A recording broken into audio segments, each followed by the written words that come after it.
Everyone, जो हम ड्यूटेरिया के टेस्ट सीरीज का फुल डिस्कशन कर रहे थे, चलिए आज के वीडियो भी स्टार्ट करते हैं। सबसे पहला क्वेश्चन है, उदयन ने गंगा और सोन नदी के संगम पर पाटलिपुत्र नामक नगर की स्थापना की थी। इसकी जानकारी निम्नलिखित में से किस स्रोत से प्राप्त है? तो क्या है? गंगा और सोन नदी। कहा जाता है कि गंगा सोन नदी के संगम पर जो उदयन ने पाटलिपुत्र नगर की स्थापना की थी। आप लोग पढ़े होंगे कि पाटलिपुत्र की स्थापना किसने किया था? तो उदयन नामक व्यक्ति ने ही किया था। तो वह किस स्रोत से जानकारी मिलती है? तो देखिए, यह मिलती है दोस्तों परिशिष्ट पर्वन, गार्गी संहिता और वायु पुराण, तीनों से मिलते हैं। याद रखिएगा, परिशिष्ट पर्वन, गार्गी संहिता और वायु पुराण, तीनों में उदयन के द्वारा गंगा सोन पर जो पाटलिपुत्र नगर की स्थापना हुआ था, इसका उल्लेख मिलता है। अगला क्वेश्चन है हमारा, अगला क्वेश्चन है, निम्नलिखित में से कौन सही सुमेलित है? देख, पहला है मेगास्थनी चंद्रगुप्त मौर्य। ठीक है, मतलब किसके दरबारी कवि थे, किसके दरबार में थे, या किस पर का रिलेटेड है? तो देखिए, मेगास्थनी चंद्रगुप्त मौर्य से संबंधित है। फाहियान चंद्रगुप्त द्वितीय, ह्वेन-सांग हर्षवर्धन। तो इसमें से कौन सुमिलित है? तो इनमें से सभी सुमिलित है दोस्तों। क्या हो जाएगा? इनमें से सभी। मेगास्थनी चंद्रगुप्त मौर्य के समय था ही, फाहियान चंद्रगुप्त द्वितीय के समय थे ही, और ह्वेन-सांग हर्षवर्धन के समय में आए थे, जिसको हम लोग नीति का पंडित कहा जाता है। ठीक है, यह बहुत ह्वेन-सांग क्या था? कौशल व्यक्ति था। बंगाल में भक्ति आंदोलन के प्रवर्तक कौन थे? तो देखिए, यह बंगाल में पूछ रहा है दोस्तों, तो अलग अलग जगह पूछता है। तो बंगाल में भक्ति आंदोलन के प्रणेता चैतन्य थे। कौन थे दोस्तों? चैतन्य। अगले कि बंगाल में भक्ति आंदोलन के प्रवर्तक चैतन्य थे। उनके दर्शन सिद्धांत को अचिंत्य भेदभाव के नाम से जाना जाता है। दादू दयाल के नेतृत्व में निपख नामक आंदोलन की शुरुआत हुआ था। ठीक है, किसके? तो पूछता है कि निपख आंदोलन की शुरुआत किसके समय हुआ था? तो दादू दयाल के समय। ठीक है, और रायदास रामानंद के शिष्य थे। ठीक है, रामानंद के शिष्य थे। आगे चलते, निम्नलिखित में से कौन सा कथन सही है? 1505 ईस्वी में फ्रांसिस्को द अल्मेरा भारत के प्रथम पुर्तगाली वायसराय बने। तो देखिए, दो ही आपको वायसराय, जो हमारा वास्को डी गामा था, वो तो आए और ऐसे ही चले गए, क्योंकि वह नहीं वायसराय बने, क्योंकि वायसराय बनाने का मतलब था कि वह अस्थायी हो जाना। तो भारत में फ्रांसिस्को द अल्मेरा और फ्रांसिस्को द अल्बुकर। ठीक है, तो यह अल्मेरा की बात हो रहा है। अगला है कि पुर्तगालियों ने अपनी पहली व्यापारिक कोठी कोचीन में स्थापित किया था। तो देखिए, यह इसका जो होगा, यह दोनों सत्य है, क्योंकि सबसे पहले फ्रांसिस्को द अल्मेरा ही पुर्तगाली वायसराय बन के आया था, और इसने क्या था कि ब्लू वाटर पॉलिसी हिंद महासागर में लगाया था। ब्लू वाटर पॉलिसी में था ना कि हिंद महासागर के क्षेत्र में अगर कोई आता है तो उसमें एक अलग से टैक्स, अलग से राजनीति किया था। ठीक है, किसने? Francisco de Almeida. उसके दे फ्रांसिस्को द अल्बुकर्क आता है दोस्तों, उससे संबंधित है विवाह नीति। ठीक है, क्या संबंधित है? विवाह नीति। चलिए आगे चलते हैं। अगला क्वेश्चन है कि किस एक्ट के तहत बंगाल के गवर्नर को भारत के गवर्नर जनरल बना दिए गए थे? देखिए, बंगाल के गवर्नर को भारत का गवर्नर जनरल बनने वाले पहला कौन थे? बेंटिंग थे। वो था दोस्तों 1833 के चार्टर एक्ट अधिनियम। कौन था? 1833 के चार्टर एक्ट अधिनियम के द्वारा बंगाल के गवर्नर जनरल। देखिए, सबसे पहले बंगाल के गवर्नर आता है, फिर बंगाल के गवर्नर जनरल बनता है, जो कि वारेन हेस्टिंग्स बनेंगे। उसके बाद में भारत के गवर्नर जनरल 1833 के बाद, क्योंकि आप देखेंगे कि 1833 के अधिनियम के तहत क्या किया जाता है कि सभी प्रकार के जो व्यापार थे उसको वो हमारा क्या करता है, चीन एवं चाय के व्यापार से छूट थी वो भी हमारा ख़त्म कर दिया जाता है। तो वो 1833 के बाद क्या किया गया कि भारत का गवर्नर जनरल बनाया गया, जिसके पहले लॉर्ड विलियम बेंटिंग्स बने। ठीक है, ध्यान रखिएगा, लॉर्ड विलियम बेंटिंग्स बने पहला भारत के गवर्नर जनरल। भारत शब्द लग जाता है बंगाल को हटाकर। हैदराबाद राज्य की स्थापना किसने किया था? तो सभी को पता होना चाहिए कि चिनकिलीज खां नामक व्यक्ति ने हैदराबाद की स्थापना किया था। और यह देखिए, हैदराबाद के निजामुल मुल्क, इसी का उपनाम था चिनकिलीज खां। अवध का सआदत खां, इसी का नाम था बहरान उल मुल्क। बंगाल का मुर्शीद कुली खां और कर्नाटक के सादुतुल्ला खान। कौन थे? सादुतुल्ला खान। मंगलोर की संधि कब हुई थी? तो देखिए हमने 3 संधि हमेशा पढ़ाते हैं मद्रास में। ऐसे तो मुख्यतः 4 युद्ध हुआ था, लेकिन संधि 3 ही में हुआ था। पहले में हमारा मद्रास, तब मंगलुरु, उसके बाद श्रीरंगपट्टनम। तो मंगलुरु की संधि दोस्तों ये होता है 1767 से लेकर 69 के बीच होता है। तो 69 में संधि होती है मद्रास की, और ये 80 से 84 में द्वितीय होती है आंग्ल मैसूर युद्ध, जो 84 में होती है। तो पहले तो आंसर मार लीजिए 84, और 84 में ही मंगलुरु की संधि होती है। तीसरा युद्ध होती है 1790 से 92, जिसमें संधि होती है श्रीरंगपट्टनम की संधि, ठीक है। तो 84 में। आगे चलते हैं, अस्थायी बंदोबस्त की व्यवस्था के संबंध में निम्नलिखित में से कौन सा कथन सही है? तो अस्थायी बंदोबस्त व्यवस्था को लॉर्ड कॉर्नवालिस ने 1793 में शुरू किया था, 100% सत्य है। जमींदारों के इस व्यवस्था में भूस्वामी बना दिया गया था। देखिए जमींदारों की इस व्यवस्था में भूस्वामी, उन्हीं को क्या करना था? कर वसूलना था, और कर वसूल कर भूस्वामी मतलब वही लोग थे, और उसमें से टैक्स देना था किसको? जो उस समय बंगाल के गवर्नर जनरल थे उनको। तो याद रखिएगा यह सही है, दोनों बात सही है। आगे चलते हैं कि कांग्रेस के कराची अधिवेशन 1931 की अध्यक्षता निम्नलिखित में से किसने किया था? तो सरदार वल्लभ भाई पटेल ने। इसी में महात्मा गांधी को काला झंडा दिखाया गया था। महात्मा गांधी ने कहा था इसी में कि गांधी मर सकता है परंतु गांधीवादी नहीं, ठीक है। यानी गांधी को तो आप मार सकते हैं, लेकिन गांधीवादी जो आजकल चलते आ रहा है उसको आप कभी खत्म नहीं कर सकते। निम्न में से कौन सा कथन सही नहीं है? साइमन कमीशन की सिफारिश पर विचार करने के लिए नवंबर 1930 में प्रथम गोलमेज सम्मेलन का आयोजन किया गया था।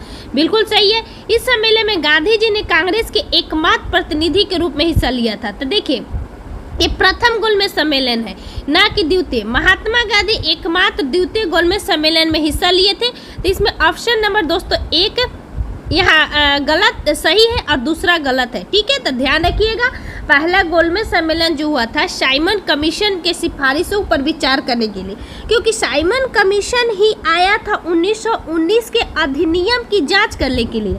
लेकिन साइमन कमीशन के तहत क्या हुआ कि भारत में बहुत विद्रोह हुआ, जिसके कारण लाठीचार्ज हुआ, लाला लाजपत राय की मृत्यु होती है, और यह एक बहुत बड़ा मुद्दा बन जाता है, ठीक है।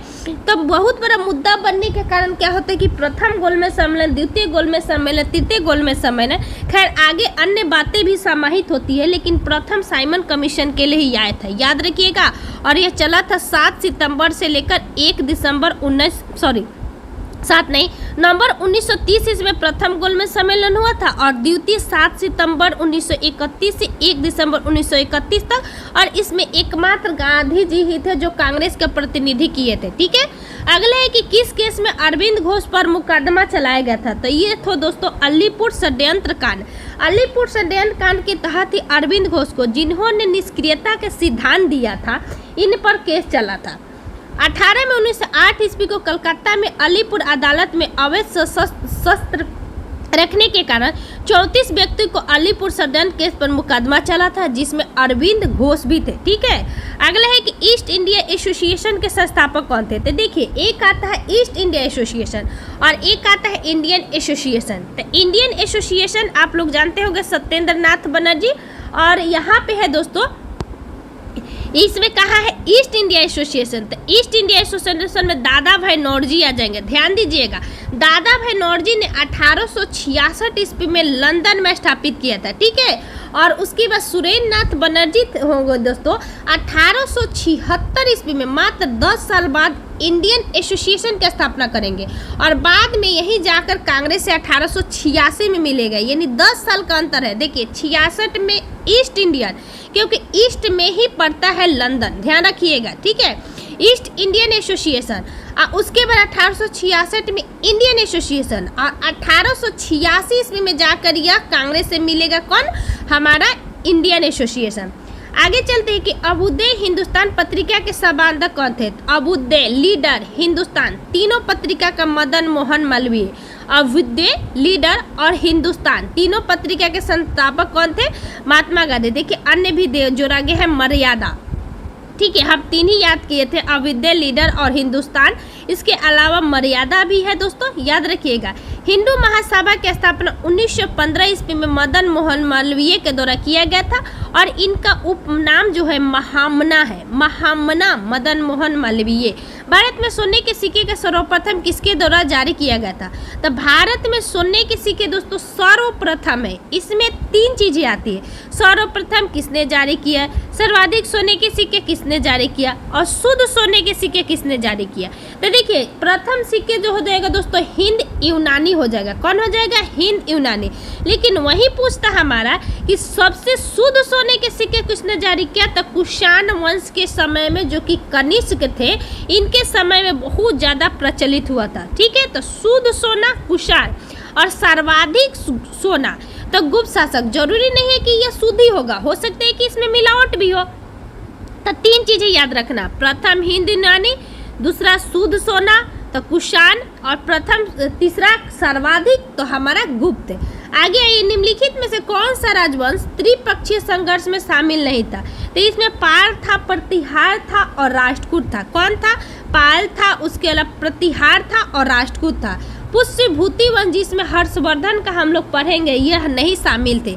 इनके साथ एकमात्र हर्षवर्धन के समय आप प्रचलित देखिएगा कि नर्मदा नदी पर पुलकेशिन द्वितीय के साथ जो युद्ध हुआ था, जो कि रोके थे, वह आपका एक प्रचलित हो जाएगा। ठीक है, आगे चलते हैं दोस्तों।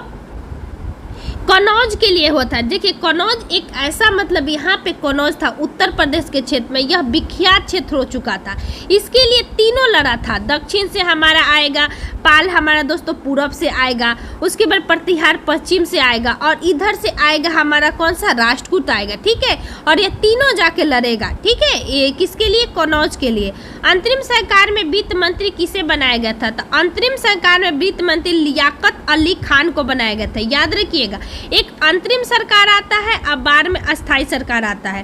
तो अंतरिम सरकार में लियाकत अली बने थे, याद रखिएगा। बाद में जो बनेंगे सरदार वल्लभ भाई पटेल बनते हैं। तो अंतरिम सरकार में मुस्लिम लीग के लियाकत अली खां को वित्त मंत्री बनाएगा। स्वतंत्र भारत के पहला मंत्रिमंडल 1947 में R.K. शंकुमन शेट्टी को वित्त मंत्री बनाया गया। ये स्वतंत्र भारत के प्रथम है, जब भारत हमारा 1947 में आज़ाद हुआ। अब वही पूछता दोस्तों गणतंत्र भारत के, तो वो थे जॉन मथाई। कौन थे? जॉन मथाई। निम्नलिखित में से किस अनुच्छेद में विधि के समक्ष समता? कल भी हमने पढ़ाया था कि विधि के समक्ष समता पूछे, आप विधि के समान संरक्षण पूछे, तो संरक्षण हम लोग किसके पास लेने जाएंगे? अमेरिका के पास।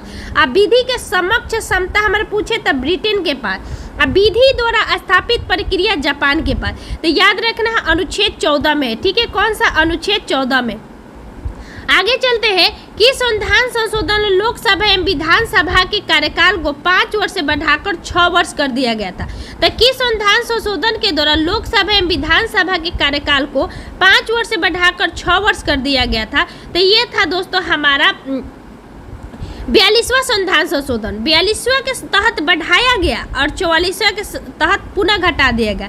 तो 42वां 1976 में हुआ था और 44वां 1978 में हुआ था। तो याद रखना है 42 में बढ़ा और 44 में घटा।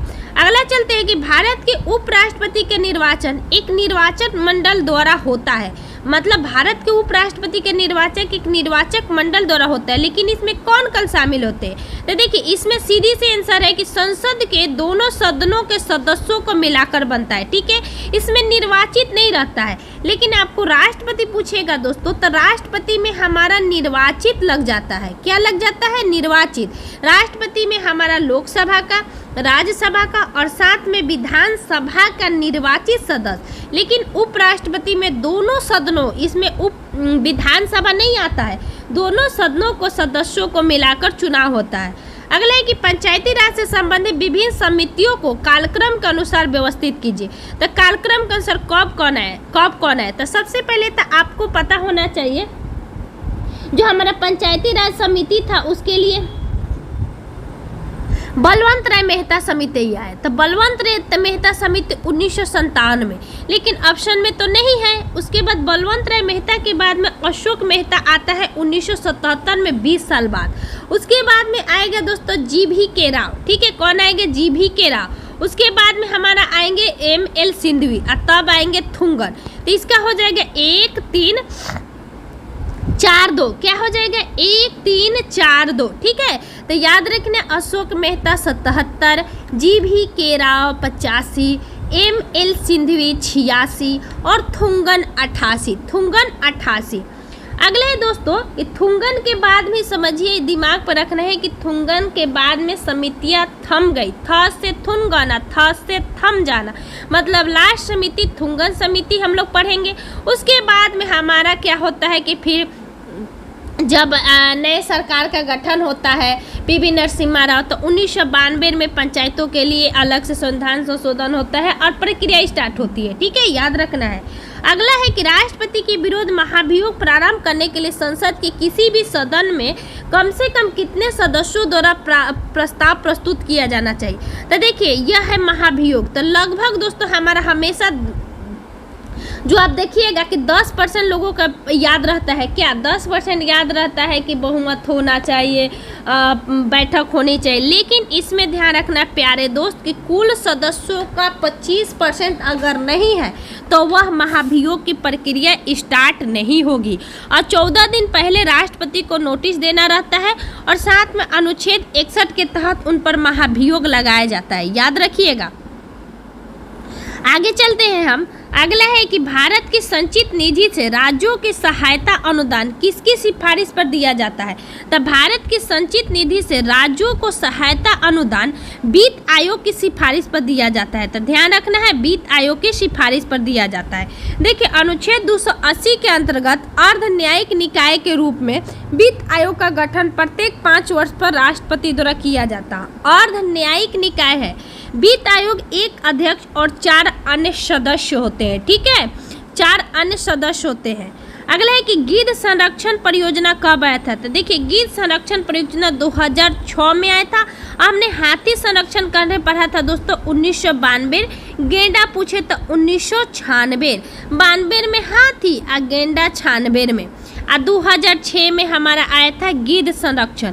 गिद्ध एक डिक्लोफेनेक नामक दवा के कारण गिद्ध की मृत्यु हुई थी दोस्तों, जिसके कारण अचानक मृत्यु होने लगी। तो फिर इसको क्या किया गया कि इसका संरक्षण किया जाने लगा।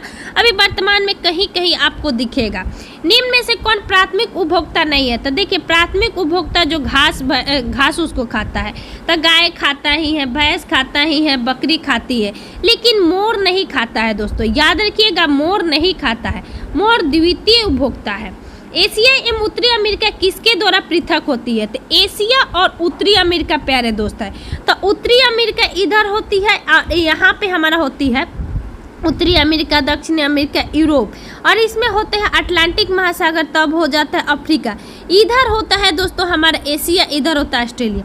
तो इसको इससे कौन अलग करते हैं। इसका मतलब ये इस साइड से टचेज है, किधर से टचेज है, इस साइड से टचेज है दोनों।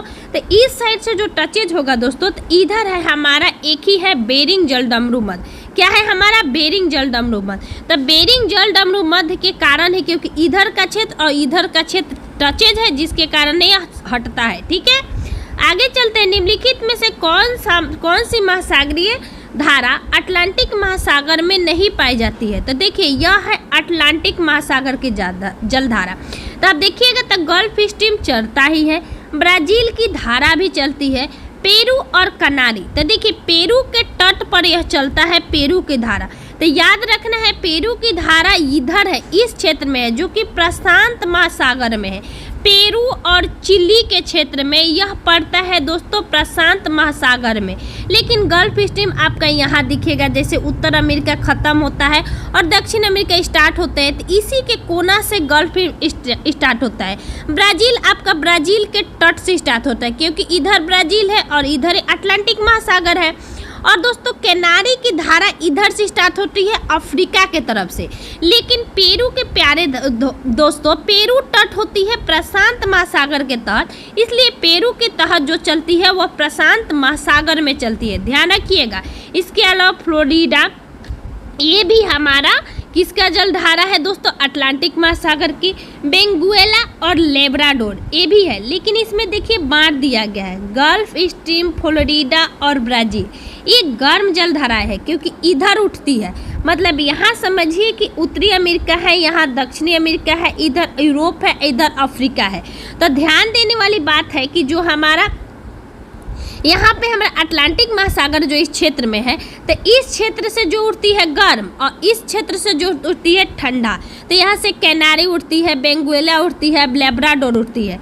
आगे चलते हैं कि उत्तरी अमेरिका के शीतोष्ण घास स्थल को किस नाम से जाना जाता है। तो घास स्थल को दो भागों में बांटा जाता है। जो गर्म क्षेत्र में पड़ता है उसको उष्ण कहा जाता है, जो ठंडे क्षेत्र में होता है उसको शीतोष्ण कहा जाता है। तो यह कहा रहा है कि शीतोष्ण घास का यह उत्तरी अमेरिका का है। तो पंपास अर्जेंटीना में है, जो कि दक्षिण अमेरिका में होगा नहीं। स्टेपीज दोस्तों एक स्टेप लेकर हम दूसरे में जाएंगे, जो कि यूरोप से एशिया में जाएंगे तो होगा नहीं। उसके अलावा दोस्तों डाउन्स हमारा है, डाउन जो सबसे नीचे है, जो सबसे नीचे तट को छूता है, जिसको हमने ट्रिक से याद किया था दक्षिण अफ्रीका। तो याद रखना है डाउन्स, डाउन में। पेयरी एकमात्र ऐसा है दोस्तों जो अमेरिका में है, क्योंकि प्रेयर करेंगे अमेरिका से बचने के लिए, इसका ट्रिक था प्रेयरी। तो यह शीतोष्ण घास के मैदान है। क्या है दोस्तों? शीतोष्ण घास के मैदान। तो याद रखना है प्रेयरी घास का मैदान क्या है? शीतोष्ण घास के मैदान है। ठीक है, अब आगे चलते हैं। आगे हमारा उत्तरी अमेरिका के हो गया। सदाबहार किस्म के वन किस क्षेत्रों में पाए जाते हैं? तो सदाबहार दोस्तों हमारा भूमध्य रेखीय क्षेत्र में पाया जाता है, न कि भूमध्य सागरीय। ऑप्शन नंबर बी होगा। अगला है कि आबादी की वृद्धि दर का तात्पर्य है, यानी आबादी की वृद्धि दर क्या होती है?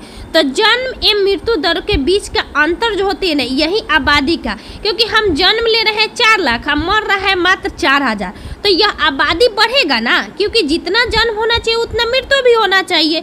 तो यही होता है दोनों में अंतर। इंदिरा गांधी नहर किन नदियों से पानी मिलती है? तो देखिए सतलज नदी और ब्यास नदी। सतलज नदी और ब्यास नदी के कारण इंदिरा गांधी को क्या मिलता है? हमारा ये हरिके बैराज पर इंदिरा गांधी नहर है, जो कि इसको पानी मिलता है। जादूगोरा का संबंध किससे है? तो जादूगोरा सभी को पता होना चाहिए कि यूरेनियम खान से है। जादूगोरा दोस्तों यूरेनियम खान में झारखंड में यह है। ठीक है, तो ध्यान रखना है जादूगोरा, जादूगोरा यूरेनियम। ऑपरेशन फ्लड किससे है? तो फ्लड मतलब किसको? दुग्ध को। ठीक है, ऑपरेशन फ्लड दुग्ध उत्पादन। ठीक है, जिसको हम लोग श्वेत क्रांति भी बोलते हैं, जिसके लिए वर्गीज कुरियन को जाना जाता है। कैबुल लामजाओ जो विश्व के एकमात्र तैरता हुआ राष्ट्रीय उद्यान कहाँ पर है? तो मणिपुर में। कैबुल लामजाओ उसमें उछकता हुआ हिरन पाया जाता है। ठीक है, आगे चलते हैं दोस्तों। भुगतान बैंक के संदर्भ में निम्न में से क्या सही है? तो भुगतान बैंक देखिए क्या है, ये ग्राहकों को ऋण नहीं दे सकते हैं, यह मांग जमा स्वीकार कर सकते हैं, यह डेबिट कार्ड जारी कर सकते हैं लेकिन क्रेडिट कार्ड नहीं। तो देखिए भुगतान बैंक में क्या होता है दोस्तों कि यह डेबिट कार्ड तो जारी करता है लेकिन क्रेडिट कार्ड जारी नहीं करता है। इसमें तीनों हमारा सही है, ध्यान रखिएगा। आगे चलते कि भारत में मिश्रित अर्थव्यवस्था, यह क्वेश्चन कल भी आया था कि मिश्रित अर्थव्यवस्था का मतलब होता है कि जो सार्वजनिक क्षेत्रों और निजी क्षेत्रों दोनों की सहभागिता होनी चाहिए। तो ऑप्शन नंबर हो जाएगा ए। किस रुधिर वर्ग को कोई एंटीबॉडी नहीं होता है? तो देखिए ओ में हमारा कोई एंटीजन नहीं होता है, एंटीजन। और जब भी बॉडी कहे तो ए बी में कोई भी एंटीबॉडी नहीं होता है दोस्तों, तो ए बी में ऑप्शन नंबर डी हो जाएगा। आगे चलते हैं, आमाशय में कौन सा एंजाइम का स्राव होता है? तो आमाशय में कौन सा एंजाइम का स्राव होता है? तो यह एमाइलेज ऑप्शन नंबर सॉरी आग्नाशय में, कल हमने पढ़ा था आग्नाशय। आमाशय दोस्तों पेट को कहा जाता है, हमने ध्यान नहीं दिया था। तो पेट से रेनिन निकलता है। ठीक है, क्या निकलता है? पेट से रेनिन। यह आग्नाशय में साइपेज, ट्रिप्सिन, एमाइलेज। ठीक है, जीभ के किस भाग से मीठे स्वाद का आभास होती है? तो जीभ को 3 भागों में मुख्यतः पढ़ेंगे, अगला भाग, पिछला भाग, साइड वाला।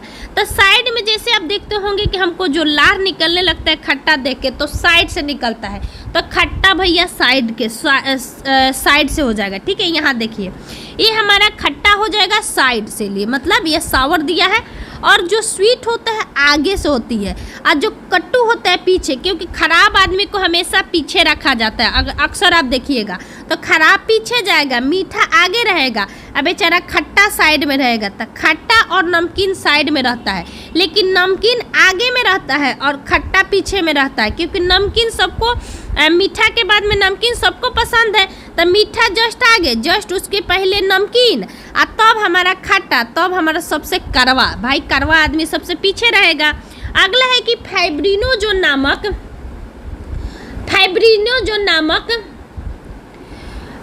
प्रोटीन का उत्पादन कहाँ से होता है? तो देखिए फाइब्रिनोजोन नामक इसका उत्पादन दोस्तों हमारा यकृत से होती है। 2 होती है, एक फाइब्रिनोजोन जो कि हमारा बाहर एक बाहर होती है, खून को नहीं जमने देता है, एक अंदर होती है। तो ये दोस्तों है, इसमें होती है कि एक ऐसा यकृत है जो खून को थक्का बनने नहीं देता है। कहाँ? बाहर में। कहाँ पे? बाहर में। आगे चलते, इंसुलिन के अतिस्रावन से कौन सा रोग होती है? तो इंसुलिन की कमी से एक अलग होती है, अतिस्रावन से अलग होती है। तो हाइपोग्लाइमेशिया जो होती है दोस्तों, हाइपोग्लाइमेशिया, देखिए यहाँ ध्यान दीजिएगा, ये हाइपर है, हाइपो होगा, हाइपोग्लाइसीमिया इंसुलिन की अधिकता और कमी से मधुमेह, जिसको हम लोग गैस्ट्रिक प्रॉब्लम भी कहते हैं। निम्न से कौन सा परजीवी रोग नहीं है? तो परजीवी का मतलब कि जो हमको प्रोटोजोआ से होता है, ठीक है। तो देखिए डेंगू ज्वर होता है मच्छर के काटने से होती है, पायरिया भी होता है और उसके बाद काला ज्वर भी होता है दोस्तों। लेकिन हमारा सॉरी ध्यान यहाँ याद रखना है, डेंगू हमारा विषाणु के कारण होती है। डेंगू हमारा मच्छर नहीं होती है, यह विषाणु के कारण काटती है। लेकिन हम लोग डेंगू कहते हैं कि मच्छर ने काट लिया। पायरिया हमारा होता है, काला ज्वर भी होता है, और पेचिस में जो हम लोग देखते हैं ना, मधुमक्खी जो खाना पर आके बैठता है उसके कारण पेचिस होता है, और पेचिस में पेट झरने लगता है, मतलब पेट लूज मोशन जिसको हम लोग कहते हैं भोजपुरी में पेट झरना, ठीक है। तो डेंगू विषाणु के कारण होती है। देखिए हम हमेशा बोलते हैं कि बोलते बोलते कभी क्या होता है ना, क्योंकि लगातार कंटिन्यूसली बोला जाता है, तो दोस्तों कभी गलती हो जाए तो हम सॉरी भी बोलते हैं और सही आंसर भी बताते हैं।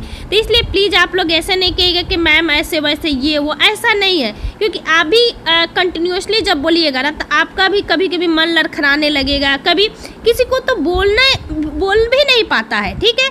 तो लेकिन ऐसा कभी नहीं समझिएगा, ठीक है। चलिए आगे, दाब बढ़ाने से द्रव के क्वथनांक पर क्या प्रभाव पड़ता है? तो देखिए यह दाब बढ़ाने से द्रव का क्वथनांक दोस्तों बढ़ता है। कहने के मतलब हम किसी चीज़ को ढक देंगे और ढककर उसको बॉयल करेंगे तो जल्दी होता है, तो याद रखिएगा बढ़ता है। परमाणु बंधन कितने प्रकार के होती है? तो परमाणु बंधन 3 प्रकार के मुख्यतः होती है। कौन का? वैधु सहसंयोजन, सहसंयोजन और उप सहसंयोजन, ठीक है। निम्न में से किस अम्ल की प्रबलता सबसे अधिक होती है? तो देखिए प्रबलता के मतलब जो कठोर होती है, तो इसमें होती है दोस्तों HCl की प्रबलता सबसे ज़्यादा होती है। तो HCl, उसके बाद HNO3 नाइट्रिक अम्ल, उसके बाद H2SO4 सल्फ्यूरिक अम्ल, उसके बाद CH3COOH जिसको हम लोग एसिटिक अम्ल भी कहते हैं। तो देखिए छोटा छोटा से स्टार्ट हो रहा है, CHSL छोटा देखने में लग रहा है, HNO3 इससे थोड़ा सा बड़ा है, उसके बाद H2SO4 इससे ज़्यादा बड़ा है, और CH3COOH सबसे बड़ा है, तो इसमें कम होता है। कोणीय संवेग का मात्रक क्या होता है? कि कोणीय संवेग का मात्रक दोस्तों केजी मीटर स्क्वायर प्रति सेकेंड होता है। लेकिन वही संवेग पूछे दोस्तों तो केजी मीटर पर सेकेंड होता है। तो यहाँ पूछ रहे कोणीय संवेग, तो केजी मीटर स्क्वायर पर सेकेंड। अगला है कि सुमेलित कीजिए 1 से 2। देखिए बैरोमीटर, सबको पता है कि बैरोमीटर वायु दाब के मापा जाता है, तो 1 का 1 ऑप्शन नंबर 1 को है, ये है बैरोमीटर वायु दाब मापने वाला यंत्र। ऑडियोमीटर ध्वनि की तीव्रता, अल्टीमीटर उड़ती हुई विमान की ऊंचाई, आमीटर विद्युत धारा, वोल्टमीटर हमारा विभवांतर के लिए होता है, लेकिन आमीटर विद्युत धारा, ठीक है। ये ऑप्शन नंबर ए होगा। रेडियो सक्रियता की खोज किसने किया था? तो हेनरी बैक्यूरेल ने, ठीक है। किसने? हेनरी बैक्यूरेल ने 1896 ईस्वी में, और इनको 1903 ईस्वी में इनको नोबेल पुरस्कार दिया गया था। अगले है कि मुक्त रूप से लटकी हुई चुंबकीय सुई का अक्ष भौगोलिक अक्ष के साथ कितने डिग्री का कोण बनाती है? तो दोस्तों मुख्यतः आप 18 डिग्री का पढ़िएगा कि 18 डिग्री का कोण बनाती है। आँख के रंग का मतलब किसके रंग से होती है? तो आँख का रंग का मतलब होती है आइरिश का रंग, ठीक है। कौन सा? आइरिश का रंग। आइरिश का जैसा रंग होता है वैसे ही हम लोग आँख का रंग, किसी किसी का नीला होता है, किसी किसी का भूरा हम लोग कहते हैं। पदार्थ की चौथी अवस्था क्या है? तो प्लाज्मा, और 5वीं बोस आइंस्टाइन कंडेंसेट, ठीक है। तो याद रखिएगा दोस्तों। आशा करती हूँ आप लोगों को अच्छा लग रहा होगा, क्योंकि यह सीरीज बहुत अच्छा है मेरे हिसाब से। आप लोग प्लीज़ वीडियो को कंटिन्यू रखिएगा। चलिए आगे स्टार्ट करते हैं। अगला क्वेश्चन है कि मैदान एवं पर्वत तल के बीच उठे समतल भूभाग को किस नाम से जाना जाता है? तो यह मैदान एवं पर्वत तल के बीच उठे समतल भूभाग को, तो देखिए पठार तो कहाँ ही जाता है, क्योंकि जो पर्वत होती है इसके नुकीले भाग को बराबर करके जो रखा जाता है उसको हम लोग पठार कहते हैं। लेकिन कौन सा पठार कहते हैं भाई? तब पर्वत पादीय पठार कहते हैं, क्योंकि पर्वत के नुकीले भाग पर रहते हैं तो उसको हम लोग क्या कहते हैं? पर्वत पादीय पठार कहते हैं, याद रखिएगा। अलग है कि निम्नलिखित में से किस संविधान संशोधन द्वारा लोकसभा की सीटों की संख्या बढ़ाकर 525 से 545 कर दी गई? तो यह दोस्तों 31वां संविधान संशोधन, याद रखिएगा। 31वां संविधान संशोधन के तहत 525 से बढ़ाकर 545 कर दिया गया। किस अनुच्छेद के तहत पोषाहार स्तर और जीवन स्तर को ऊंचा करने का प्रयास किया जाता है? तो पोषाहार स्तर और जीवन स्तर दोस्तों इसमें होता है अनुच्छेद 47। इसी में कहा जाता है कि जो हम लोग आप दारू वगैरह का देखिएगा इसी में आता है, औषधि वगैरह आता है इसी में आता है। तो अनुच्छेद 47 में हम लोग पोषाहार स्तर, जीवन स्तर को बेहतर करने का प्रयास राज्य के नीति निर्देशक तत्व में राज्यों का कर्तव्य होगा कि व्यक्ति का पोषाहार स्तर को बेहतर करें। ठीक है, अनुच्छेद 47। आगे चलते हैं कि लिटमस किससे प्राप्त किया जाता है? तो लिटमस दोस्तों शैवाल या लाइकेन से प्राप्त किया जाता है, ऑप्शन नंबर सी। आवर्त सारणी में किस उपवर्ग में हाइलोजन को रखा जाता है? तो हाइलोजन मतलब 17वां, यानी 7 के दोस्तों 7 के ए, ऑप्शन नंबर बी 7 के ए में हाइलोजन होता है। ठीक है, आगे चलते हैं कि निम्नलिखित नेताओं में से कौन दल रहित लोकतंत्र की अवधारणा से संबंधित है? दल रहित, इसमें दोस्तों जो दल रहित थे वह जयप्रकाश नारायण, क्योंकि कहा जाता है कि जब बाद में जयप्रकाश नारायण हमारा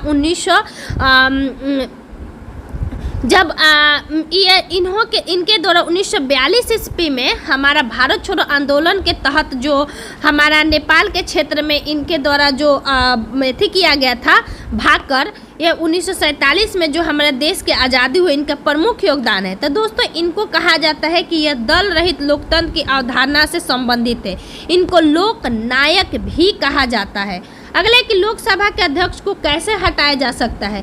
तो लोकसभा के अध्यक्ष को दोस्तों इसमें होगा कि लोकसभा के तत्कालीन सदस्यों के विशेष बहुमत से पारित करना, मतलब जो वहाँ पे तत्कालीन सदस्य, मान लीजिए कि 545 में से हमारा 240 लोग हैं, तो इसके सदस्यों के विशेष बहुमत से पारित संकल्प के तहत हटाया जाता है। इसमें कोई नहीं रहेगा, प्रधानमंत्री की सिफारिश पर राष्ट्रपति कभी हो ही नहीं सकता, क्योंकि ये लोकसभा का अध्यक्ष लोकसभा के सदस्यों में से ही चुने जाते हैं। लोकसभा में उपस्थित सदस्यों के 2/3 दोस्तों संशोधन में यूज होता है। संसदीय कार्य मंत्री के सिफारिश पर, संसदीय कार्य मंत्री इसमें क्यों आएगा? तो लोकसभा के अध्यक्ष को उसी में से लोगों के द्वारा विशेष बहुमत से हटाया जाता है। ठीक है, अलग ही कौन सी नदी मकर रेखा को 2 बार काटती है? तो देखिए मकर रेखा, कर्क रेखा और हमारा कौन सा रेखा है? एक होती है भूमध्य रेखा। तो मकर रेखा को जो काटती है दोस्तों वह लिम्पोपी नदी काटती है। उसके बाद कांगो नदी भूमध्य रेखा को, ठीक है, कांगो नदी हमारा किसको काटती है? भूमध्य रेखा को, याद रखिएगा। और माही नदी दोस्तों कर्क रेखा को भारत में 2 बार काटती है। माही भारत में कर्क रेखा को 2 बार काटती है। पश्चिमी घाट की निम्नलिखित पहाड़ियों को उत्तर से दक्षिण की ओर समझाइए। उत्तर से दक्षिण यानी ऊपर से नीचे आना है। तो देखिए सबसे पहले आप लोग आ जाइए, क्योंकि नीलगिरी सबसे नीचे नहीं है। ठीक है, नीलगिरी सबसे नीचे नहीं है। तो सबसे पहले नीलगिरी, इलायची, अन्नामलाई। तो देखिए नीलगिरी, अन्नामलाई, इलायची हमारा ऑप्शन नंबर ए हो जाएगा, क्योंकि नीलगिरी हमारा पश्चिमी घाट पूर्वी घाट का मिलन है जो कि जस्ट ऊपर है। ठीक है, उसके बाद में हमारा अन्नामलाई होता है जिसकी सबसे ऊंची चोटी अनाई मुंडी है। उसके बाद में दोस्तों इलायची की पहाड़ी जिसको हम लोग कार्डमम की पहाड़ी कहते हैं, जो मुख्यतः तमिलनाडु के क्षेत्र में पाया जाता है, जो कि यह तमिलनाडु के क्षेत्र कन्याकुमारी के क्षेत्र में पाया जाता है, इसलिए इलायची पहाड़ी सबसे नीचे है। अगर उसमें पालनी भी जोड़ देता दोस्तों तो अन्नामलाई के बाद में पालनी आता तब इलायची आता अगर रहता तो। तेल नदी किसकी सहायक नदी है? तो तेल नदी महानदी की सहायक नदी है। ठीक है, महानदी की अन्य सहायक नदियाँ देख लीजिए, शिवनाथ, मांड, ईब एवं जोंक, यानी तेल और जोंक यह महानदी की सहायक नदी है। तेल और जोंक, जोंक हम लोग देखते हैं ना पानी में, गुलाबी क्रांति किससे है? तो देखिए गुलाबी क्रांति तो प्याज से है, ये है झींगा से है, ये है। तब प्याज एवं झींगा 1 2 3 और इसके साथ साथ में औषधि होगा, क्योंकि ऑप्शन में भैया है ये नहीं तो छांटिएगा कहाँ से? प्याज झींगा तो है ये है, तो कहीं ऑप्शन में 1 2 दिख रहा है? एक ही दिया है, तो ये हो नहीं सकता, क्योंकि 2 भी तो होता है, क्योंकि झींगा को फ्राई करते हैं तो वो प्याज के जैसा हो जाता है, गुलाबी हो जाता है। उसके अलावा औषधि के लिए भी यूज होता है, याद रखिएगा। नियंत्रण महालेखा परीक्षण अपनी लेखा परीक्षण रिपोर्ट निम्नलिखित में से किसको सौंपता है? तो कल भी हमने देखा था कि नियंत्रण महालेखा परीक्षण अपनी रिपोर्ट भारत के राष्ट्रपति को सौंपता है और यह लोकसभा के पट्टल पर रखवाते हैं, जिसकी जांच हमारा कौन करता है? हम इसकी जांच हमारा लोक लेखा समिति के द्वारा किया जाता है। अगला है कि प्रधानमंत्री की नियुक्ति राष्ट्रपति करेगा, अन्य मंत्रियों की नियुक्ति प्रधानमंत्री की सलाह पर राष्ट्रपति करेगा। जो अनुच्छेद किस में है? तो देखिए अनुच्छेद हमारा 74 हमारा देखिएगा तो राष्ट्रपति से है, लेकिन 75 में अन्य मंत्रियों के नियुक्ति से संबंधित 75 के 2 में होगा। ठीक है, किस में है? 75 के 1 में है, भारत की राष्ट्रपति के द्वारा भारत की प्रधानमंत्री की नियुक्ति होगी 1 में, अन्य मंत्रियों की नियुक्ति करेंगे 2 में, 75 के 2 में, 3 में सामूहिक रूप से लोकसभा के प्रति उत्तरदायी होंगे। 75 को क ख ग में बांटा गया है, ध्यान रखिएगा दोस्त, प्लीज इसको देख लीजिएगा एक बार, लुसेंट में भी दिया है। निष्क्रिय नाइट्रोजन एवं आर्गन गैसों का उपयोग आमतौर पर बिजली के बल्बों में किया जाता है, क्यों? क्योंकि उत्सर्जित प्रकाश की प्रकाशिक तंतु को जीवन बढ़ाने के लिए, ठीक है, याद रखिएगा, प्रकाशिक तंतु को जीवन को बढ़ाने के लिए निष्क्रिय गैस का प्रयोग किया जाता है। एक मोमबत्ती फोन चार्जर है, एक मोबाइल फ़ोन चार्जर क्या है? तो एक होता है दोस्तों मोबाइल फ़ोन चार्जर में क्या होता है कि मान लीजिए कि 220 वोल्ट है तो हम लोग उतना थोड़े ले लेते हैं भैया, क्योंकि मोबाइल चार्जर को हमको कम चाहिए, यानी कम करना है, तो ये हो जाएगा स्टेप डाउन ट्रांसफार्मर, याद रखिएगा, क्योंकि कम किया करके इसमें आता है, ये नहीं कि स्टेप अप कर दिए भैया 220 था हम इसको 400 बोल दीजिए, मोबाइल में उड़ जाएगा। ठीक है, तो याद रखना स्टेप डाउन ट्रांसफार्मर। वस्तु की मात्रा बदलने पर निम्न में से क्या अपरिवर्तित रहता है? तो कभी नहीं बदलता है, क्या? सॉरी, घनत्व तो कभी नहीं बदलता है। ठीक है, घनत्व तो कभी नहीं बदलता है। हाल ही में समय में वन जीव की आबादी में भारी गिरावट देखी गई है, इसकी जिम्मेदार क्या है? तो भैया वन जीव में वनों की कटाई तो सबसे बड़ा कारण है। आवास की हानि बिल्कुल सही, इन लोग के घर का हानि होता है। जलवायु परिवर्तन भी है। पशुओं का अवैध शिकार, तो देखिए इसमें 1 2 3 मुख्यतः आप अच्छे से पकड़ ले रहे हैं, लेकिन पशुओं का अवैध शिकार भी, मान लीजिए कि पशु को हम अवैध शिकार करके मार लेंगे तो जीव जंतु तो घटेगा ही। आगे हम चलते हैं कि रियांग एम्ब्रू जनजाति, तो रियांग एम्ब्रू जनजाति दोस्तों मुख्यतः हमारा त्रिपुरा क्षेत्र में आते हैं। अभी रियांग एम्ब्रू जनजाति क्षेत्र एक प्रसिद्ध क्षेत्र भी बना था, जिसमें शरणार्थियों के लिए चर्चा का विषय बना था। ठीक है, अगला चलते गुप्त वंश का प्रमाण किस पौराणिक ग्रंथ से प्राप्त होता है? तब विष्णु पुराण से। किसमें? गुप्त हमने एक ट्रिक भी बताया था कि गुप्त क्या होता है भाई? वायु, जिसको हम लोग देख नहीं पाते हैं, तो गुप्त वंश का वायु पुराण में। मौर्य किसके मुंडी पर रहता है? विष्णु जी के मुंडी पर, यानी मौर्य वंश विष्णु पुराण से। उसके बाद में आंध्र सतवाहन, आंध्र सतवाहन एक बच गया वायु मत्स्य पुराण। क्यों? क्योंकि आंध्र प्रदेश के क्षेत्र में मछली बहुत मिलती है, तो आंध्र प्रदेश में मछली से याद रखना है मत्स्य। गुप्त वायु होता है तो वायु पुराण, तो गुप्त वंश वायु पुराण से। अब विष्णु जी के सर पर मोर होता है। सिंधु सभ्यता का बंदरगाह नगर था तो लोथल। सिंधु सभ्यता के बंदरगाह नगर क्या था? लोथल, याद रखिएगा लोथल। और एक था सुरकोतदा, सुरकोतदा, ये दोनों बंदरगाह था। ठीक है, जहाँ से आयात निर्यात होता था। हाटक, हाटक किसका है? कंबोज का हाटक या फाटक, हम याद करवाए थे हाटक या फाटक।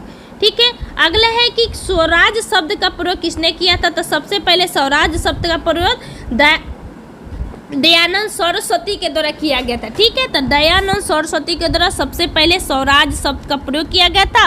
और स्वराज को 1905 ईस्वी के गोपाल कृष्ण गोखले जो कांग्रेस के अध्यक्षता कर रहे थे, उसमें क्या किया गया था? इसको पहली बार प्रस्तुत किया गया था। अब बाद में दादा भाई नौरोजी के द्वारा कांग्रेस के कोलकाता अधिवेशन में पूर्णतः इसकी मांग कर ली गई थी। ठीक है, तो पहली बार प्रयोग पूछे तो हमारा दयानंद सरस्वती जी। नर बलि प्रथा समाप्त करने का श्रेय किसको जाता है? तो नर बलि प्रथा दोस्तों लॉर्ड हार्डिंग प्रथम को जाता है। लॉर्ड हार्डिंग प्रथम को नर बलि प्रथा को समाप्त करने का श्रेय दिया जाता है, जिसमें हमारा कौन थे इस समय अधिकारी? कैंपवेल। दीवान मुफ्त खराज, तो मुफ्त में हम लोग क्या देंगे भाई? दीवान मुफ्त खराज, जो कि दान विभाग था फिरोज शाह तुगलक के समय। ठीक है, याद रखना है, दीवान मुफ्त खराज। अगला है कि शासन जनता के समर्थन पर आधारित होना चाहिए। दिल्ली सल्तनत में सर्वप्रथम इस सिद्धांत का प्रतिपादन किसने किया था? बोल रहे हैं कि शासन जनता के समर्थन पर आधारित होना चाहिए। जब तक जनता समर्थन ना करे तो यह शासन करना बिल्कुल गलत है। तो यह दिल्ली सल्तनत के कौन शासक थे दोस्तों? तो यह जलालुद्दीन खिलजी थे। जलालुद्दीन खिलजी को अलाउद्दीन खिलजी गला घोट कर मार देता है और यह एक अलग तरीके से शासन करता है। ठीक है, अगला है दोस्तों कि सूची 1 को सूची 2 से मिलाना है। ईंधन है, वाटर गैस किस में होता है? नेचुरल गैस किसको कहते हैं? सीएनजी किसे कहते हैं? एलपीजी किस में होती है? तो एलपीजी में तो सबको पता है ब्यूटेन एंड प्रोपेन, यानी डी का 2। तो ऑप्शन में देख लीजिए डी का 2 कौन है? ए और बी में मात्र। अब आगे बढ़िए, अगला है कि वाटर गैस जिससे जल मिलता है। तो CO2 और H2, जैसे CO आप प्लस H2 को मिला लीजिएगा तो यहाँ H2 बन जाएगा और कार्बन छट जाएगा, तो वाटर गैस हो जाएगा A का 4। तो ऑप्शन में A का 4 इसी में है और किसी में A का 4 नहीं है, तो मिल गया आसानी से आंसर। ठीक है, उसके बाद B का 3 natural gas methane M ethane को कहा जाता है और CNG किसको कहा जाता है? हमारा कंप्रेस्ड नेचुरल गैस, हमारा कहा जाता है कंप्रेस्ड नेचुरल गैस दोस्तों मीथेन को। चलिए आगे चलते हैं। मानव शरीर में अधिकतम मात्रा में पाए जाने वाला तत्व कौन सा है? तो सभी को पता है ऑक्सीजन। मानव शरीर हो या पृथ्वी की परत हो, दोनों जगह ऑक्सीजन ही होता है। अगला है कि 65% होता है और 46.46% पृथ्वी के भूपर्पट्टी पर है। ठीक है, अगला है कि निम्नलिखित में से किस कोशिकांग में लाइसोसोम बनता है? तो लाइसोसोम दोस्तों हमारा बनती है गोल्जिकाय में। लाइसोसोम कहाँ बनता है? गोल्जिकाय में। और क्रिश्चियन डी डुबे ने 1955 में लाइसोसोम की खोज किया था। किसमें लाइसोसोम की खोज किया था? जिसको आत्मघाती थैली भी कहा जाता है। ठीक है, आत्मघाती थैली भी कहा जाता है। यदि कोई वस्तु वृत्ताकार पथ में घुमाई जाती है तो उस पर किया गया कार्य क्या होगा? वृत्ताकार पथ में घुमाई जाएगी तो ठोल कार्य होगा, शून्य कार्य होगा, क्योंकि विस्थापन वहीं गया वहीं आ गया। ठीक है, अगला है कि जब लघु पथ की दशा घटती है तो परिपथ में धारा क्या होती है? तो लघु पथ की मतलब कहने का मतलब कि शॉर्ट सर्किट जब भी घटेगा तो भाई परिपथ में धारा क्या हो जाएगा? हमारा पर्याप्त रूप से बढ़ती रहेगी। ठीक है, शॉर्ट सर्किट नहीं हो रहा है, दशा घट रही है, यानी पर्याप्त रूप से हमारा बढ़ रहा है। विटामिन B2 का रासायनिक नाम क्या है? तो विटामिन B2 का राइबोफ्लेविन, ऑप्शन नंबर बी।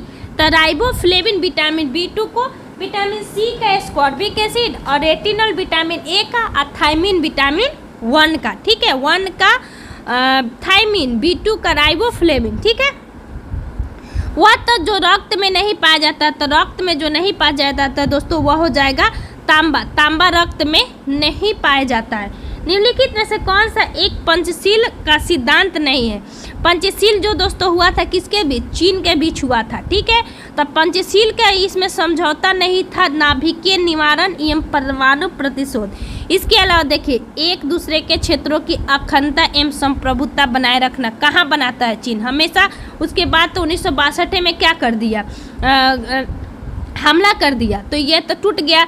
एक दूसरे पर आक्रमण नहीं करना, ये भी टूटा। दूसरे देशों के आंतरिक मामलों में हस्तक्षेप नहीं करना, चीन तो यही कर रहा है। परस्पर सहयोग एवं लाभ को बढ़ावा देना, ये तो कभी सोचता ही नहीं है कि लाभ हो भारत का। शांतिपूर्ण सह अस्तित्व की नीति पर पालन करना, यह कभी नहीं सोचता। अक्सर आप देखिएगा कि LOC जो हमारा पाक अधिकृत क्षेत्र उधर और आंध्र प्रदेश के क्षेत्र में क्या करता है, अरुणाचल प्रदेश के क्षेत्र में अक्सर ये घटना करबे करता है। तो देखिएगा पंचशील समझौता भारत और चीन के बीच 29 अप्रैल 1954 ईस्वी को हुआ था। 29 अप्रैल 1954 ईस्वी को हुआ था, लेकिन इसमें परमाणु से संबंधित कोई बात नहीं कही गई थी। कौन राष्ट्रीय उद्यान एवं राज्य सही सुमिलित है? तो देखिए कुन्नो मध्य प्रदेश में बिल्कुल सही। नोकरेक हेमिस जम्मू कश्मीर में मरीन, तो देखिए नोकरेक हमारा दोस्तों मेघालय में है, लेकिन हेमिस हमारा लद्दाख में पड़ता है। कहाँ पड़ता है? हेमिस लद्दाख में पड़ता है। वर्तमान में 105 हमारा राष्ट्रीय उद्यान है। खरीफ फसल नहीं है, तो खरीफ फसल का मतलब कि नवंबर में काट लेना, जून जुलाई में बोना और नवंबर दिसंबर में काट लेना, जो कि अभी स्थिति आएगी, जो कि सीधी सी बात है धान। तो धान तो हमारा है। फसल में यहाँ पे देखिए सबसे पहले खरीफ की प्रमुख फसलें चावल, उसके बाद में यहाँ मोती, बाजरा, मक्का, कपास, गन्ना, सोयाबीन, मूंगफली हमारा दिया गया है दोस्तों। उसके बाद रबी में गेहूं, जौ, चना, रेपसीड, सरसों। आगे चलते हैं हम। निम्न में से किसके राज दरबार में मेगास्थनी ने एक राजदूत के रूप में भेजा था? तब मेगास्थनी चंद्रगुप्त मौर्य, इसे हम पहले भी देख चुके हैं। ऑप्शन नंबर ए, जिन्होंने 7 भागों में बांटा था। किसको? हमारे यहाँ के लोगों को। इंडिका नामक इसका पुस्तक था। किताबुल उल यामिनी किसका रचना है? तो किताबुल उल यामिनी, यह यामिनी है दोस्तों, तो उत्तवी की रचना है। ठीक है, उत्तवी। पालुगारो का विद्रोह कब हुआ था? तो पोलीगारो का विद्रोह दोस्तों तमिलनाडु के क्षेत्र में हुआ था, याद रखना। पोलीगारो के विद्रोह तमिलनाडु के क्षेत्र में 1801 से 1856 तक। कांग्रेस के जिस अधिवेशन में पहली बार राष्ट्रगान गाया गया था वो कौन था? तो राष्ट्रगान यानी जन गण मन। तो इसमें थे दोस्तों बिशन नारायण धर। बिशन नारायण धर 1911 में भारतीय राष्ट्रीय कांग्रेस की अध्यक्षता हुआ था। कलकत्ता में इसी में इसकी अध्यक्षता बिशन नारायण धर ने किया था और इसमें पहली बार जन गण मन गाया गया था। और पूछेगा रहीमतुल्लाह सियानी 1896 ईस्वी में वंदे मातरम इनके समय में गाया गया था। दोनों कलकत्ता में हुआ था। लंदन में कर्जन वाली की हत्या का संबंध किसे है? तो लंदन में कर्जन वाली की हत्या मदन लाल धिंगरा के द्वारा किया गया था 1909 में ईस्वी में। ठीक है, चलिए आगे चलते हैं। निम्नलिखित में से कौन भारत छोड़ो आंदोलन की विशेषताएं थी? तो भारत छोड़ो आंदोलन हिंसात्मक कार्रवाई, ये तो पहला सीधी सी बात है कि हिंसात्मक कार्रवाई। महात्मा गांधी ने कहा था कि मरो या करो, भाई करो या मरो, तो हम करें या मरे, हम तो कुछ भी कर सकते हैं। तो इसमें हिंसात्मक कार्रवाई थी, समानांतर सरकारें भी थी, स्वतः स्फूर्त विद्रोह भी हुआ, अलग अलग स्वतः विद्रोह भी हुआ। ठीक है, तीनों गोलमेज सम्मेलन में भाग लेने वाले व्यक्ति थे कौन? तो बी आर अम्बेडकर तीनों गोलमेज सम्मेलन में भाग लिए थे। इसके अलावा तेज बहादुर अस्परू भी थे। ठीक है, तेज बहादुर अस्परू भी थे, लेकिन यह इंडिपेंडेंट लेबर पार्टी के थे अम्बेडकर जी, और लिबरल पार्टी के तेज बहादुर अस्परू थे, लेकिन कांग्रेस के एकमात्र महात्मा गांधी जी थे। चतुर्थ बौद्ध संगीति कनिष्क के शासनकाल में प्रथम शताब्दी में कश्मीर के कुंडलवन में आयोजित की गई थी। इसकी अध्यक्षता किसने किया था? तो अश्वघोष ने किया था। अश्वघोष तो उपाध्यक्ष थे, वसुमित्र जी के द्वारा किया गया था, और अश्वघोष इसका क्या थे? उपाध्यक्ष थे। ठीक है, चलिए आगे चलते हैं। वसुमित्र। अगला है कि राष्ट्रीय आय को मापने के लिए वर्तमान आधार क्या है? तो पहले 11-12 थी, अभी भी 11-12 पर ही मापा जाता है। गरीबी उन्मूलन का नारा किस पंचवर्षीय योजना में दिया गया था? तो देखिए यह पंचम और छठा आपको हमेशा सताएगा। तो गरीबी उन्मूलन पंचम में आया था, गरीबी उन्मूलन पंचम में आया था, और गरीबी हटाओ का नारा दोस्तों आया था छठी में।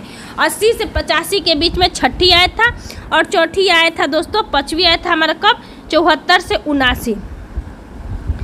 प्रतिध्वनि सुनने के लिए श्रोता प्रवर्तक सतह से न्यूनतम दूरी तो 17 मीटर, 16 पॉइंट समथिंग होता है, लेकिन 17 मीटर। निम्नलिखित में से वेबर किसकी इकाई है? तो वेबर दोस्तों हमारा चुंबकीय प्रभाव का होता है। ठीक है, यहाँ देख लीजिए, चुंबकीय प्रभाव का वेबर, चुंबकीय क्षेत्र की तीव्रता का टेस्ला, और चुंबकीय क्षेत्र का गॉस। पौधे के किस हिस्से से हल्दी प्राप्त की जाती है और आमतौर पर रंग एवं एंटीसेप्टिक के रूप में किया जाता है? अभी हमने लाइकेन को पढ़ा था ना कि लाइकेन का प्रयोग किसके लिए होता है? तो उसी तरह जो हमारा तना होती है ना, उससे हल्दी को प्राप्त किया जाता है। आगे चलते हैं, इसमें ट्रिक भी है कि हद कर दी आपने, हमने बताया था ना, हद कर दी आलू प्याज ने, हम ऐसे करके ट्रिक बताए थे। तो हद से हल्दी, कर से केसर, आदि से आदि, आ से आलू, ये सब तना है। अगला है कि किस वंश के शासकों ने सर्वप्रथम शीशे के सिक्के जारी किए थे? तो शीशे के सिक्के दोस्तों सातवाहन शासकों ने जारी किए थे। किसने? सातवाहन शासकों ने सिक्के के जारी किया था। इसके अलावा सोना, चांदी, पोतन के सिक्के भी चले थे। उलन बटोर, तो मंगोलिया की राजधानी उलन बटोर होती है दोस्तों, मंगोलिया की राजधानी उलन बटोर। दोस्तों हम क्षमा चाहते हैं क्योंकि आज इतना ही सेट प्रैक्टिस रखते हैं, अगला दिन हम 6 करवा देंगे। दोस्तों अच्छा लगे तो वीडियो को जरूर शेयर कीजिएगा। Thank you so much.